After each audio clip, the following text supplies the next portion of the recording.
In the past, self-driving cars have seemed like alien or even space-age technology. But nowadays, it's a pretty good possibility that we could see them on the road. But due to government regulations, we currently can't.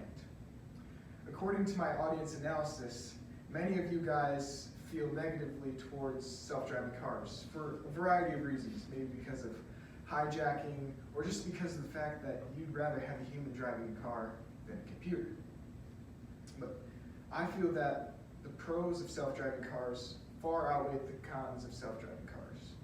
So that's why I'm up here in front of you all making a stand for the self-driving car.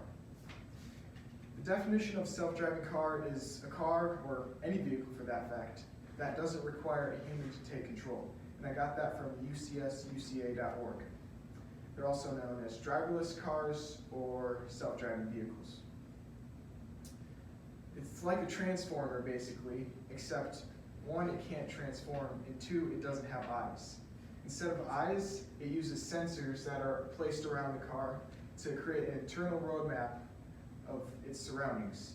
And those sensors send data to computers, which then processes the data and sends the data to actuators, which basically do the job of the human. They control acceleration, steering, and braking. There are many companies working on self-driving cars currently. Uber, which many of you may know, Waymo, which is a Google company, Tesla, Volkswagen, and Ford, just to say a few. And I got that from builtin.com. There are 5 levels of self-driving cars. Level 1 and 2, they're basically helping you stay in your lane, help with cruise control, and stop and go. So it helps you with fuel efficiency as well. Level 3, it can drive itself under perfect conditions. And that is currently only in one car, and that is the Audi A8. And level 4 driver autonomy is a car that can drive itself under almost any condition. But those are the ones that, like Tesla and Google and Uber, those are the only ones in production right now. Like I said, government regulations aren't allowing them to produce these cars and sell these cars and let them drive on the road. And level 5 is totally driverless, but sadly these don't exist. These cars would be able to navigate through any situation without having a problem. And I got that from TrueCar.com. Self-driving cars do seem like a good option, but they do have some problems. On the roads that we have now, there would be a few problems with self-driving cars mixing with human drivers, because human drivers can be very unpredictable, while self-driving cars are very, very predictable. And also, with level 1, 2, and maybe 3 level autonomy for cars, people could get distracted thinking their cars would just do the driving for them. That could cause accidents as well. There's also possible issues with cybersecurity and hacking and someone trying to hijack your car. And people maybe even possibly using it in terrorism, which would not be good.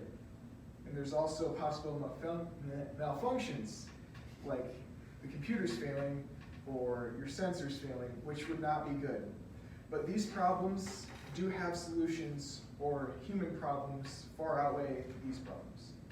For example, drivers will get distracted anyways, even if they don't have an autonomous car, because people are going to text, people are going to play with the radio, they're still going to do that anyways.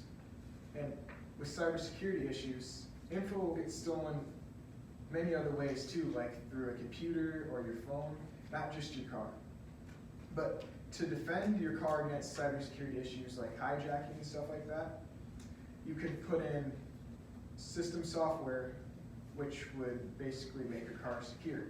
And to go even farther, you could put in a manual override, so nobody, or if somebody gets control of your car, you can just click that manual override and then you are driving yourself. And also, humans have malfunctions too, not just self-driving cars. A few examples of human malfunctions are driving under the influence, texting and driving, and health issues like having a heart attack or a stroke at the wheel. Also, inexperienced drivers like myself, weird malfunctions, and reckless drivers like my stepdad, we could also cause crashes. Normal cars will also have malfunctions too, because it's a machine, almost anything can go wrong. There are not just problems with self-driving cars, they also have many things going for them. For example, DUI-related crashes would drop drastically with level 4 and level 5 autonomy, because that person can just sit at the wheel and not be in control of their car, and they would get home safely. Over 10,000 people a year die from drunk driving related crashes, and I got that from NHTCA.gov. That's more than the size of Rock County. That's a lot of people. And texting and driving and tired driving could also be prevented, because with level 3 through 5 autonomy, it would help your car stay in your lane so you wouldn't swerve if you're sending a text or if you're tired and accidentally dozing off. And with level 4 and 5, you're probably going to get home safely. Another good thing about self-driving cars is if everybody had self-driving cars, traffic would be far smoother. It would be smoother because all of the cars would be on the same system and they would know the other self-driving cars' destinations. By knowing their destinations, they could coordinate the traffic so they would miss all the bad traffic and get to their spot without sitting at a stoplight so much. This will save you money because your car is not idling as much. It'll also save you time because you're not sitting at a stoplight as much. And by the wise words of Benjamin Franklin, time is money. And that's coming from the guy in the $100 bill. Another good thing about self-driving cars is it would help with transit and shipping, for that fact.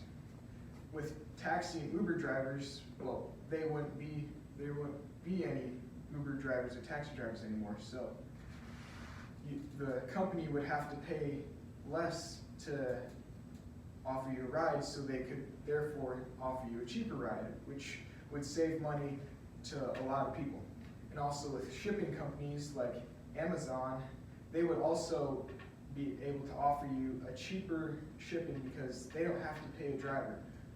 I do understand that it would take away the jobs of some people, but for the rest of the world, they'll get to save quite a lot of money without having to pay for shipping.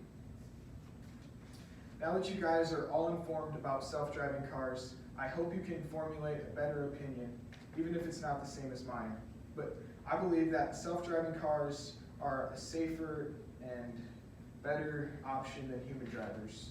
They do have problems like possible malfunctions or hijacking, but those problems either have solutions or the human problems that are imposed by them driving are also much, much worse. I believe that in the future we could see a lot of self-driving cars on the road, but I'm not psychic, so I can't really tell you. But all I can tell you is that if you ever get in a conversation about this, about self-driving cars, you'll be better informed about this topic. That was so condescending. What? The whole speech. What was condescending? When you said malfunction, I almost lost it. Human malfunctions. Alright, you share with me right now.